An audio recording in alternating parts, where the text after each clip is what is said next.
The storm came quietly that evening, the way trouble always does.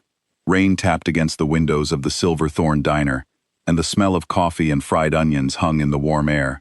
Ilara Voss moved between the tables with a pot in one hand and a notepad in the other, refilling cups without being asked, and remembering every order without writing it down.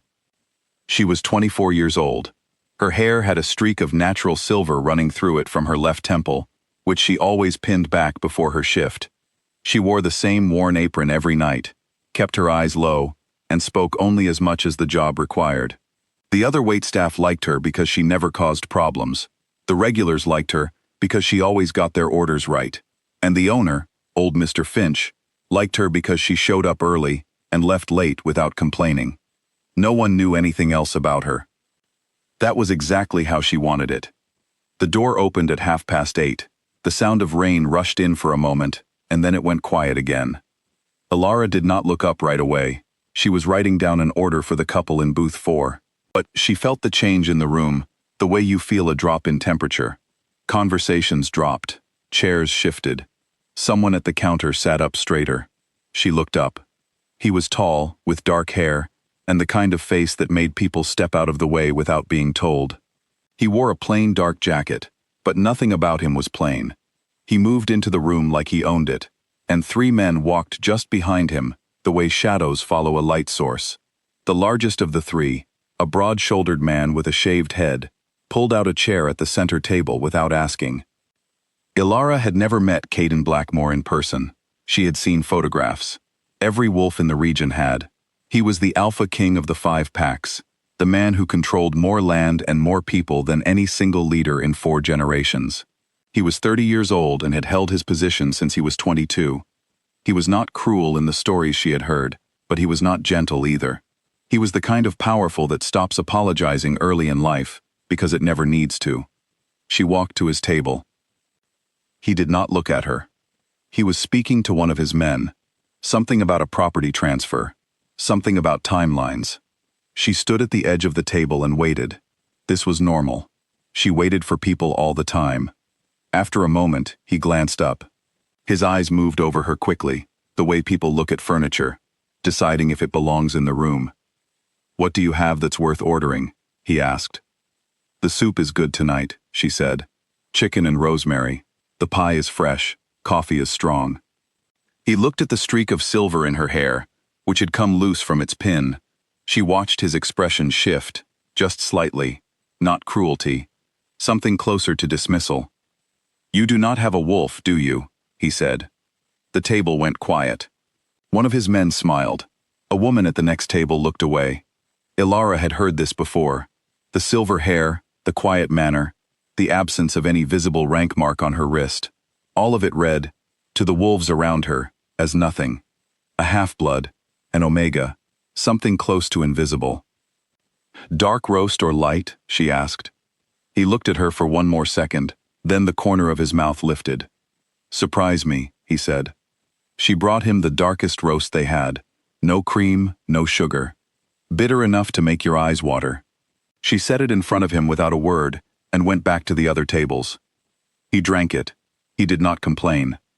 An hour later, when his group stood to leave, the broad-shouldered man dropped a business card on the table instead of a tip. Ilara picked it up. Blackmore Property and Land, Asheville City Division. A phone number, a name. She turned it over. On the back, someone had written in ink, 60 days. She already knew what it meant. The whole neighborhood knew. The Silverthorn sat on a block of land that the Blackmore pack had been acquiring piece by piece for the last year. The diner was the last holdout. In 60 days, it would stop being a diner and start being a foundation for something larger. She put the card in her apron pocket and finished her shift. Walking home, she turned the card over in her hand in the rain and thought about her grandmother. Maren Voss was 81 years old and had not left her bedroom in 4 months. She was not dying, exactly, but she was not well. She slept long hours and woke sharp-eyed and spoke carefully, as though every sentence cost her something she was running low on. Ilara cooked for her, read to her, and every few weeks unlocked the wooden box under the floorboard beside Maren's bed and let her hold what was inside. A bone medallion. old enough that no one alive could say exactly how old, carved with a spiral mark that Ilara had never seen used by any modern pack. The kind of object that should have been in a museum, except that it was not the sort of thing you handed to strangers. That night, Ilara sat on the edge of Marin's bed and told her about the business card. Marin listened without interrupting. When Ilara finished, the old woman was quiet for a long time. "He was there himself?" she said at last. "Yes." "Then the timeline is real." Marin looked at the floorboard. "Bring it out." Ilara unlocked the box and placed the medallion in her grandmother's hands. The old woman turned it slowly, her fingers tracing the spiral the way they always did, like reading a familiar page. "You know what sits under that land," Marin said. Ilara had heard the story her entire life. Most of it sounded like the kind of thing grandmothers say to make children feel significant. But some of it she had looked up on her own, in library records and old regional histories, and some of it turned out to be true. 4 centuries ago, before the 5-pack system, before the territorial laws, before any of it, there had been one woman who held all the wolves together. Her name was Seraphine. She was called the first Wolf Queen, though she never used that title herself. She had united 7 warring bloodlines during a period of devastating conflict, and she had bound them to a compact at a specific location, a circle of old stones in what was now the Ashvale district of the city, buried under decades of development. When Seraphine died, she did not pass her authority to a successor. She dissolved it into her bloodline and hid it across generations, spreading it through quiet women, ordinary-seeming women, women who would not be noticed. The power could not be seized by force. It could only be inherited by blood. Ilara was the last of that line. She had known this since she was 7 years old. She had also known, since she was 7, that she was supposed to keep her wolf suppressed. A dormant wolf reads as no wolf. No wolf means no threat. No threat means no one comes looking. Marin had kept her safe that way for 17 years. "If he breaks the ground," Ilara said quietly, "what happens?" "The old compact breaks with it," Marin said. "The boundaries that hold the 5 packs in agreement, they are tied to that site. They were sealed there. If the seal is broken by someone without the blood right, the territorial agreements fall apart. Not immediately, but within years. There will be conflict over every border they currently hold." "Wars," Ilara said. Eventually, Marin handed the medallion back. "The only one who can stop the ground from being broken is the one who holds the blood right to it." Ilara looked at the medallion in her hand. "I know." She did not sleep well that night. 3 days later, she stood at the front gate of the Blackmore pack house, which looked like a large stone manor on the outside, and, according to rumors, was considerably larger on the inside. She had been turned away twice. The first time, the guard at the gate had not even called inside. The second time, someone had come out, listened to her explain herself, and told her that the Alpha King did not take meetings with civilians who showed up uninvited. On the third attempt, she asked to speak with the head Gamma instead. He came out 20 minutes later, a neat, tired-looking man named Aldrich. She told him exactly one sentence. "Tell the Alpha King that the Waitress from the Silver Thorn has documentation proving that his construction site sits on protected old compact ground, and that breaking it will cost him more than a building." Aldrich looked at her for a long moment. He went back inside. 12 minutes later, she was shown in. The meeting room was large and cold, and full of the particular silence that important rooms always have. Caden was already seated when she entered. He looked the same as he had in the diner, which is to say, he looked like someone who had never once doubted that he was in the right place. She set her documents on the table, original treaty papers, reproduced from regional archives, bloodline records from before the dynastic period, a surveyor's map from 4 centuries ago, marking the stone circle now buried under the Ashvale block. He looked at the papers without touching them. "Anyone can print documents," he said. "Look at the surveyor's map," she said. "Then compare it to your construction blueprints. The center of your foundation footprint sits directly on top of the binding ground." He looked. His expression did not change, but something behind his eyes sharpened. She placed the seal stone on the table. The effect was not dramatic. It was not a flash of light or a loud sound. It was quieter than that, and worse. Every person in the room, there were 4 of Caden's people along the walls, straightened. Not because anyone told them to, because something old and deep in their blood sat up and paid attention, the way an animal freezes when it senses something it cannot name. Caden stared at the medallion. "Where did you get that?" His voice was still even, but it was carefully even now, the way water looks smooth right before it breaks over a rock. "I was born with a right to it," she said. "That is the problem you need to think about." He called for Vera, his pack's historian, a small woman in her 60s with close-cut gray hair and reading glasses pushed up on her head. Vera came in, glanced at the table, and then went very still when she saw the seal stone.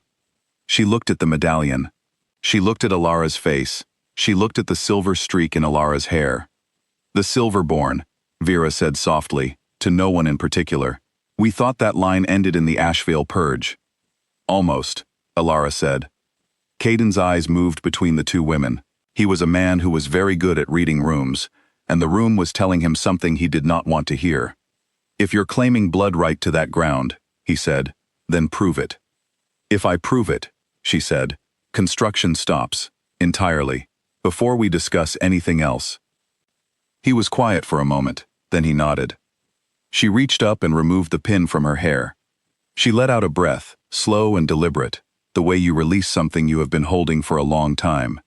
And then she let go of the suppression she had maintained since she was 7 years old. It was not a transformation in the way stories usually describe. There was no dramatic display. What happened was quieter and, in its way, more powerful than anything loud could have been. The air in the room changed. The seal stone, which had been cool and dark, began to give off a faint light, the color of moonlight on water. The temperature dropped by several degrees. And then, every wolf in the room, every dominant, ranked, powerful wolf in that carefully controlled space, felt the same thing move through them. Not a command, not a force, just a recognition. Ancient and cellular, and completely beyond argument. Something in their blood knew what it was looking at, and it responded the only way it knew how. Caden Blackmore went to one knee. He was on his feet again almost immediately, jaw tight, eyes hard. His people recovered within seconds. But it had happened, and everyone in the room knew it had happened, and no one said a word about it. Alara replaced her pin. She was tired. Holding that open, even for 60 seconds, cost more than she liked to show. "Construction stops," she said. "Yes," he said. His voice was very controlled. "It does." The weeks that followed were not simple. Nothing about it was simple. Caden halted the construction publicly, citing survey irregularities, and spent 3 weeks in meetings that no one outside the pack house was supposed to know about. Alara came to 6 of those meetings. She brought Vera's research, her own grandmother's testimony written out in a careful, shaking hand, and a patience she had developed over years of waiting tables for people who did not look at her. She did not want to rule anything. She told him that plainly, early in the 2nd week. She wanted the binding ground protected so that the compact it anchored would remain intact. She wanted the diner to stay. She wanted her grandmother to have a quiet remaining time without being displaced. In return, she was willing to do something that no one had done in 4 centuries. She was willing to formally ratify the 5-pack compact on behalf of the old blood, giving Caden's authority a legitimacy it had technically always lacked, while placing a limit on what any Alpha King could do with old territory. He agreed, after a great deal of silence, and considerably less argument than she had expected. The binding ground was designated a protected historical site. The diner's block was removed from the acquisition list. Alara was given a title that the packs had no recent word for, Blood Warden, Vera called it, which meant something like a keeper of the old agreements, a check rather than a ruler. On the last night of the formal negotiations, she stood on the roof of the pack house and watched the city lights reflect off the rain-wet streets. She heard the door behind her open and did not turn around. Caden stood beside her for a while without speaking. The city hummed below them. Somewhere far off, a car horn sounded twice. "I should not have said what I said in the diner," he said at last. She looked at the lights for another moment. "No," she said, "you should not have." He nodded once and went back inside. She stayed a while longer. The rain had stopped. The air smelled like wet stone and something green. the way it always does after a storm clears. After a few minutes, she went inside too. The Silverthorn reopened the following week with new booths and a repaired front step that had been broken for 2 years. The coffee was exactly the same. Ilara worked the morning shift, same apron, same pinned-back hair with its streak of silver catching the light from the window. On the third Tuesday after the reopening, a familiar face appeared in the corner booth. He sat with a stack of papers, reading, and did not look up when she approached. She brought him the dark roast without asking. He did not look at it like furniture this time. He looked at it like someone who had learned, recently and at some cost, that quiet things are worth paying attention to. She went back to the other tables and let him drink it in peace.